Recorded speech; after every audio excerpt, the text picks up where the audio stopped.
All right. As I mentioned earlier on,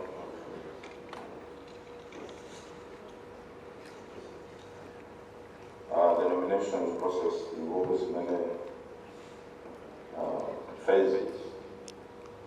We have to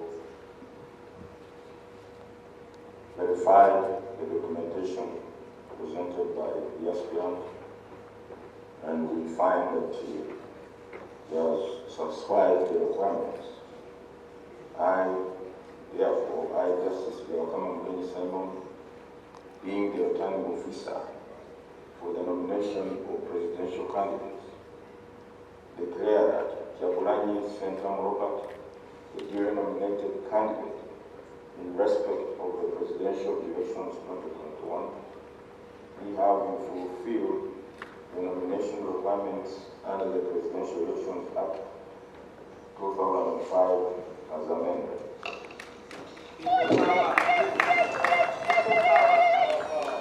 As a duly nominated candidate, you are required to observe the following. 1. You have to appoint an official agent who will coordinate your campaign meetings and media program, and also attend meetings on your behalf where necessary. Secondly, avail the Commission with the schedule of your campaign meetings and media program as soon as practicable to facilitate the smooth harmonization of all the candidates' campaign programs countrywide. Thirdly, you have to sign a memorandum of understanding with the Electoral Commission in compliance with the harmonized campaign program and adherence to the campaign guidelines, including the COVID-19 standard operating procedures. Also wish to urge the aspiring candidate that the Commission, one of the guidelines issued by the Commission is that processions along public roads are prohibited. Secondly, as an aspirant, we expect you to take personal responsibility towards your supporters as well as yourself by discouraging them from gathering in large numbers, because we are in the midst of the COVID pandemic. So please, waving to the people through the roof of your vehicle attracts people to gather in big numbers, 100%. So please avoid that kind of conduct. You can wave to the people through your car window. There's no problem with that. So please, we are putting these measures in place for the good of our people, for your own good, so that we ensure this process is concluded successfully and with the people remaining healthy come 2021. Now, I want to invite your agents to come and pick these personal documents together with the nomination documents by the Commission. Can you please step forward? Or if you want, you can come forward. You can come 100% down. Don't worry. I hope you underwent the test for COVID.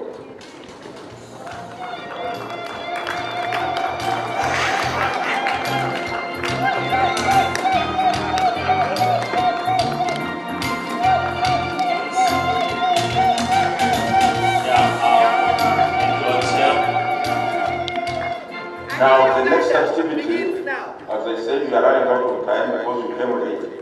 The next activity, can you please listen? Can you please listen? Let's have some level of discipline here. All right? We're disciplining around here. Right. Now, the next activity is to hand over the security vehicle to the aspirant over there, and after that, we shall, but mind you, this vehicle already has a driver. The Commission has secured a driver for that vehicle. And secondly, we have also secured for you security personnel who will be accompanying you wherever you are going on that vehicle. After that, you have a short stint with the media, because as I said, you have eaten into the time of another candidate because you reported to this venue late. So let's go and conclude that exercise.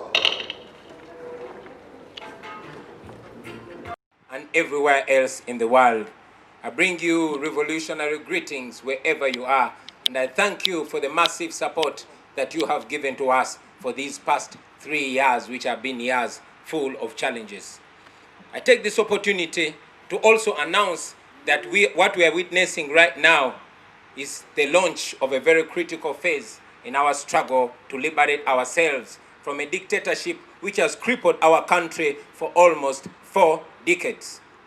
A dictatorship which has strangled our economy with a massive corruption, patronage, high cost of living, a sick healthcare system, a broken down healthcare system, etc., etc. For a very long time now, we have lamented and cried about the government which works for only the few and excludes the majority. Well, today, we close the book of lamentation and open the book of Acts.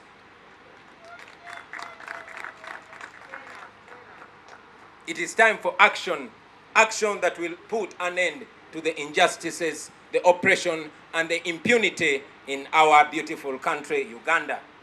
Countrymen and women, I come before you not as the most qualified, not as the most experienced, but I come before you as the most committed to lead this liberation, to lead the people of Uganda out of slavery. Countrymen and women, for the last 58 years, our nation has suffered. So many problems have befallen our nation, but key among them has been dictatorships. Each one trying so much to outdo the one before it in violence, in looting, and in plunder. We have not witnessed a peaceful transfer of power from one leader to another since our country became independent in 1962. Unfortunately, friends, 15 years ago, when we had the chance to witness the first peaceful transition of power, 15 years ago, President Museveni, through greed, he denied our nation an opportunity of experiencing a peaceful transition of power from one leader to another, from one generation to another. And as if that was not evil enough, only 3 years ago, this greed caused him to act in the most shameful manner and remove the last safeguard in form of age limit from our constitution. Like Idi Amin, Museveni declared himself president for life in our country, Uganda. Well, little did he know that God will one day raise a generation that will not take that. Little did he know that God will raise unexpected people from unexpected places. So, to you, Mr. Museveni, since you have failed to control your greed and lust for power, our generation is determined to save you from yourself and stop your 35-year-old dictatorship. The liberation and socio-economic transformation of our country cannot be achieved unless we first remove the big obstacle, and that is Museveni, who has undermined all institutions of state and instead institutionalized corruption in Uganda. And of course, he has institutionalized human rights violations. Fellow Ugandans, I'm offering myself as a candidate of the highest office in this land, as a representative of the oppressed Ugandans. My background is well known to you, all of you, born hustling and born to hustling parents, raised in the ghettos of Kamocha, but fortunate enough to raise on top courtesy of my talent and hard work. It is now this background that has enabled me to understand the struggles of the common Ugandans. 35 years ago, Museveni started feeding off taxpayers' money and living in absolute abundance. Him and his cronies are completely detached from the common person, and no wonder they mock our people because they've impoverished them, battered them, and suppressed them. And that is why in this election, I am representing the weak, I am representing the poor, I am representing the downtrodden, I am representing those that have been excluded from a system which works only for a few, and of course, sitting and stepping on the necks of the many. I am representing the overtaxed business people. I am representing the parents that have sold all their land to take their children to school, and now their children cannot find jobs. I am representing the border riders who are persecuted every day after being made to pay large sums of money. I am representing those wives and mothers that cannot afford maternal health. I am representing the business person who borrows money at high rates and cannot figure out how to pay it. I'm representing the local suppliers who were kicked out of government tenders simply because they don't know anybody in government. I am representing poor Ugandans who have lost land to the powerful land grabbers, and many of them are in government.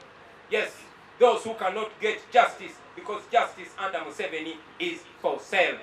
I am representing the poor soldiers, the police officers who are so oppressed, yet they are commanded to beat and kill citizens who they are supposed to protect simply because they must appease the rich. Those rich and the mighty are the ones we are standing against.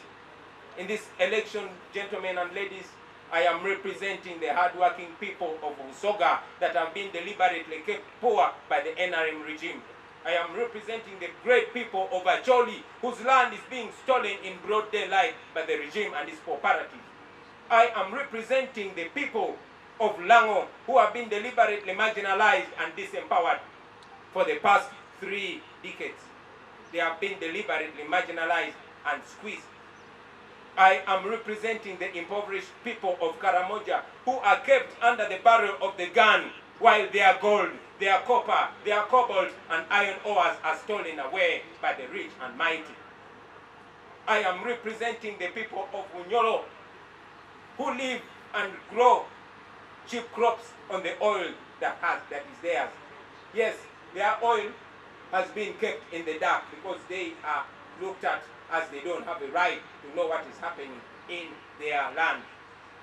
I am representing the people of Bugishu, whose past glory has been shattered by the present regime. Their cooperatives, which kept them rich and productive, were destroyed by the regime. I am representing the people of Chigezi, who work so hard to earn little. I am representing the people of Bukedi, who have been turned into beggars on their own land. I am representing the people of Uganda, whose land has been grabbed and they are left poor. They are made beggars. They are made slaves on the land of their grandfathers. I am representing all the people of Uganda, ladies and gentlemen, representing the people of Toro, the people of Rwenzori who live in constant fear because of the brutal regime. Those who are battered in 2018, whose wounds are still fresh in the mind, I represent them. I represent the youth who are very hardworking and yet they have no way to break through the yoke of oppression. The youth that work so hard but don't have the means of production. They don't have no land, they don't have no capital, and they have limited or no opportunities. These are the people I am representing. I am representing this section. The vast majority who are oppressed, yearning for freedom. I'm representing the journalists who cannot even peacefully practice their work without being harassed and beaten by the regime. I am representing the health workers who are paid peanuts for doing incredible work. I am representing my mother, who was a nurse, who had 10 children and who died a miserable life because when she got an accident and put in Molago casualty, she had to stay there an hour in a hospital she served for more than 20 years. I am here to speak for her, even though she cannot speak no more. These are the people that I'm representing. Fellow Ugandans, I present myself to you as a servant, not as a boss. While our detailed plan of action towards our new Uganda will be presented to you through our manifesto, allow me very briefly, because we don't have time, to state just a few things that we will run based on. Most importantly, I want you the people of Uganda, to know that we are going to run a people-centered government which focuses on these areas. I intend to increase the pay of the security forces. Let me say that again. I intend to increase the pay of our security forces. The pay of our soldiers, police officers, and prison officers is so miserable. It must be improved.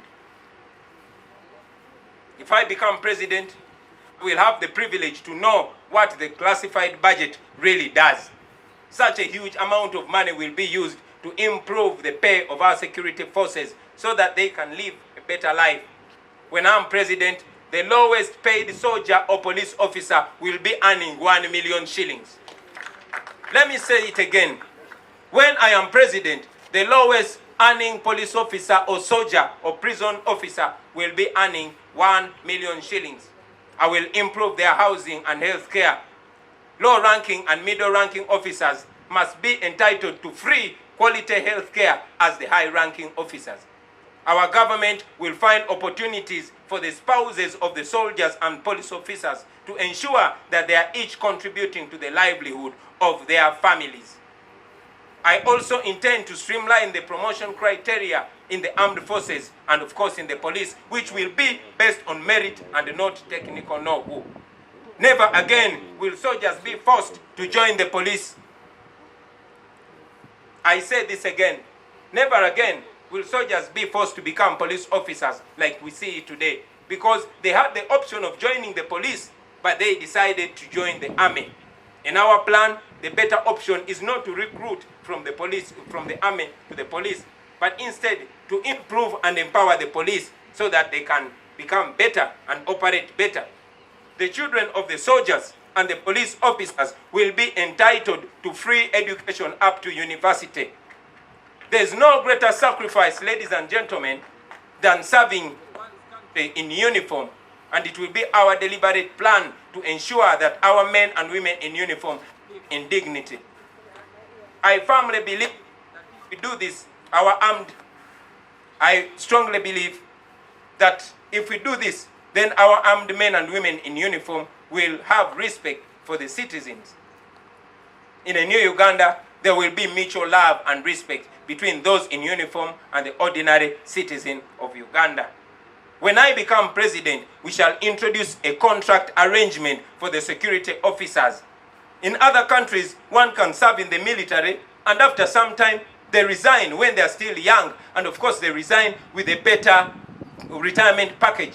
But today, they are all tied. Even when they want to resign, they cannot. One should be proud to serve in the military or in the police and resign. So we shall make it on contract, so that we make that job so nice for you to work. Number 2, in the new Uganda, there will be access to affordable quality health care for all Ugandans. And this will be priority in terms of budgetary allocations. Effective supervision, of course, will be there. But health can be fixed. I'm not here to preach as a professor or a very experienced person in health, in the health sector. But I want to tell you, only following the Abuja declaration of raising the budgetary allocation to 15% of the national budget, we are going to have a perfect healthcare system. And yes, we will do it. Number 3, education. We all know that education is what paves way for a new nation. Maybe if I did not get the rare opportunity to education, I would still be in those. But now that I'm here, it has to work for everybody. It has to be transformation for every ghetto youth. I've told you before about our education, and I will emphasize that we will have the 4 A's that we'll focus on in our education. We will focus and empower the academics, we will empower the arts, we will empower the athletics, and of course, we shall empower agriculture. We shall deal with unemployment and of course have a whole lot of job creation.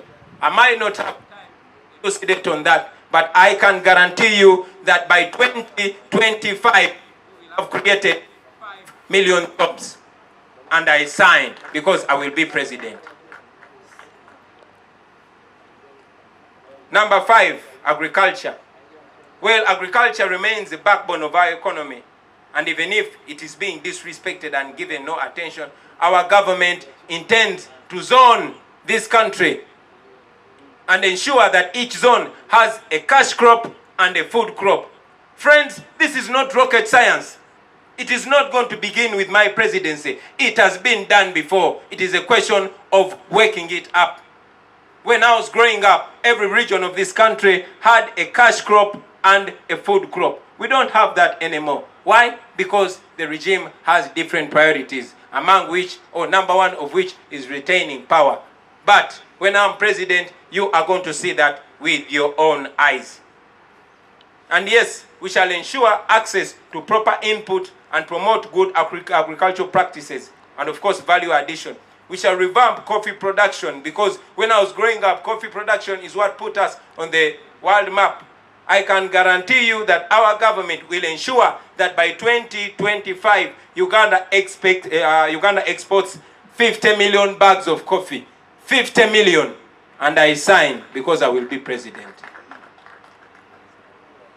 Science and technology. I cannot talk so much about this, friends. Many of you are members of my generation, and you know how this is going to revamp our country. Our government will focus on promotion of science and technology as a catalyst